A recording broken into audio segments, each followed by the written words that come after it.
Hi, my name is Joanna LaFleur and I'm from Memory Lane Assisted Living. During this challenging time of coronavirus, I know we're all doing our very best to keep our caregivers, residents, and facilities safe and healthy and happy. So just wanted to give you a few tips of things that we're doing that might be helpful for you. Today I'm going to focus on our residents and how we can keep them, 3 things that we're focusing on, how we can keep them connected, active, and safe. So first one is connected. A lot of our residents are used to seeing their families often, and it's very challenging for them not to be able to see them as well as really challenging for their families. Although a lot of our residents, since they're pretty severely impaired, can't really tell us that they're missing their loved ones, but we know that we can see it in their behaviors and things that they show us. So we're doing everything that we can to maintain connection with their families. So a couple things that we're doing is we're taking a lot of extra pictures. We have a photo release for almost every one of our residents. And so we're taking pictures of them doing activities or even just selfies with our caregivers, and we're sending them almost every single day to our families. We're also taking videos of them, maybe singing or just talking with us, and we're sending those as well.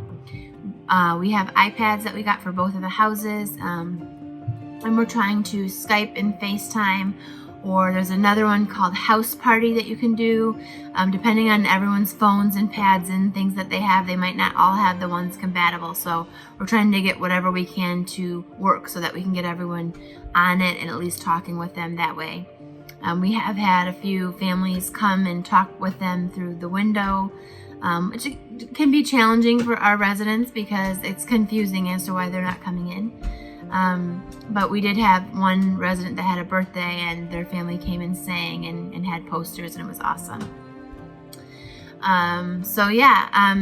The next thing is we want to keep them active. We're trying to minimize any changes for them because for our residents, having a routine is important. So we're maintaining the routine that we have with the times that we usually get them up, the times that they take their medications, their meal times, and activity times. We are still doing our activities because we are a very small home. There's 6 of us, and there isn't a way to really keep them away from each other. Anyways, we're having them come in the living room. And for those of you that have residents that are wanderers or that wouldn't stay in their room unless you literally sat with them and held their hand and made them stay in their room, you might be in the same boat as well, as they're going to be coming out and they're going to be walking around, so trying to keep them active and safe while they're doing that. So for us, we're still engaging them in active activities. So some of the active activities that we do are balloon volleyball and basketball toss, ring toss, and we do bowling. We take them outside for walks. Basically all the things that I've said so far, you can do individually, room to room, if you sanitize whatever you're using, or simply use a different balloon for every resident. Balloons are very cheap. We're still doing beauty activities for our resident. Our hairdresser isn't able to come, but we're still doing their hair ourselves. And trying to utilize the skills of our caregivers. Some, can know how to cut, shave beards. They have barbers, our barber clippers, and some of our caregivers know how to do, curling irons or use the rollers in their hair. We still are doing makeup for them, and we're doing nail polish with them and that kind of stuff. So again, all that stuff can be done on an individual basis, room to room, as long as you are keeping protected, from as you're going there. We are taking our residents, like I mentioned, outside to get the mail or just to walk around.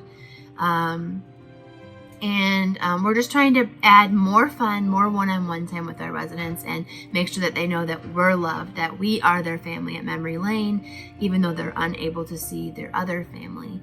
And of course, the last one is safe. And I think everyone's definitely have a huge focus on this. We have our caregivers now wearing masks to make sure we prevent them spreading anything, because we just don't know how long, since we don't know how long someone could have it without having any symptoms. We're using extra cleaning. We're doing a lot of extra cleaning, a lot of extra sanitizing, and I'm sure all you guys are already doing all those things.